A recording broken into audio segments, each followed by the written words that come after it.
Recorded Books and RB Digital present A Really Good Day by Ayelet Waldman, narrated by the author. A quote from Terence McKenna. If the words life, liberty, and the pursuit of happiness don't include the right to experiment with your own consciousness, then the Declaration of Independence isn't worth the hemp it was written on. Prologue. This morning, I took LSD. The table I'm sitting at right now is not breathing.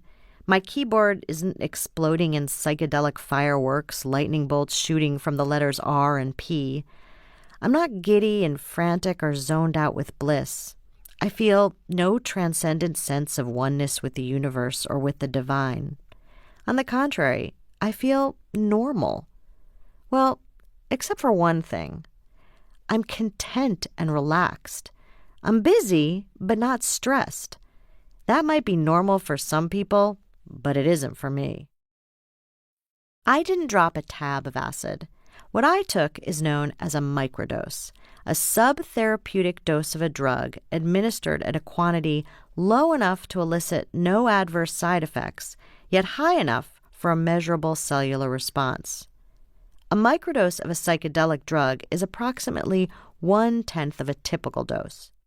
A recreational user of LSD looking for a trip complete with visual hallucinations might ingest between 100 and 150 micrograms of the drug. I took 10 micrograms. Microdosing of psychedelics, so new and renegade a concept that I had to teach it to my computer spell check, was popularized by a psychologist and former psychedelic researcher named James Fadiman in a series of lectures and podcast interviews and in a book published in 2011 called The Psychedelic Explorer's Guide: Safe, Therapeutic, and Sacred Journeys. Since 2010, Dr. Fadiman has been collecting reports from individuals who experimented with regular microdosing of LSD and psilocybin, a naturally occurring chemical found in a variety of different species of mushroom. Soon after his book's publication, in a lecture at a conference on the potential therapeutic value of psychedelic drugs, Fadiman presented what he had learned from reading the dozens of reports mailed and emailed to him, some, though by no means all of them, anonymously. He said about microdosing, "What many people are reporting is, at the end of the day, they say, 'That was a really good day.' A really good day. Predictably, regularly, unexceptionally. That is all I have ever wanted. For as long as I can remember, I have been held hostage by the vagaries of mood. When my mood is good, I'm cheerful, productive, and affectionate. I sparkle at parties. I write decent sentences. I have what the kids call swag. When my mood swings, however, I'm beset by self-loathing and knotted with guilt and shame. I'm overtaken by a pervasive sense of hopelessness, a grim pessimism about even the possibility of happiness.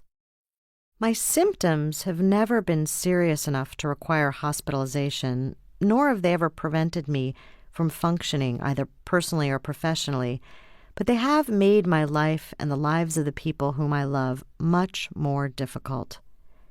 I have sought many treatments for these moods and miseries. Though I managed to be one of the only neurotic Jewish children growing up in the 70s and 80s in the New York area to stay out of a shrink's office, I did eventually dip my toe.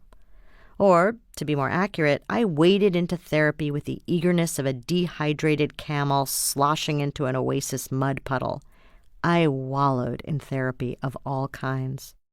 My first therapist was a psychiatric resident assigned to me by University Health Services when I was a third-year law student. I was looking for help dealing with a breakup that at the time felt tragic, but that now seems... To keep listening to this audiobook, I've left you a link in the description so you can do it, at no cost thanks to Audible's 30-day free trial.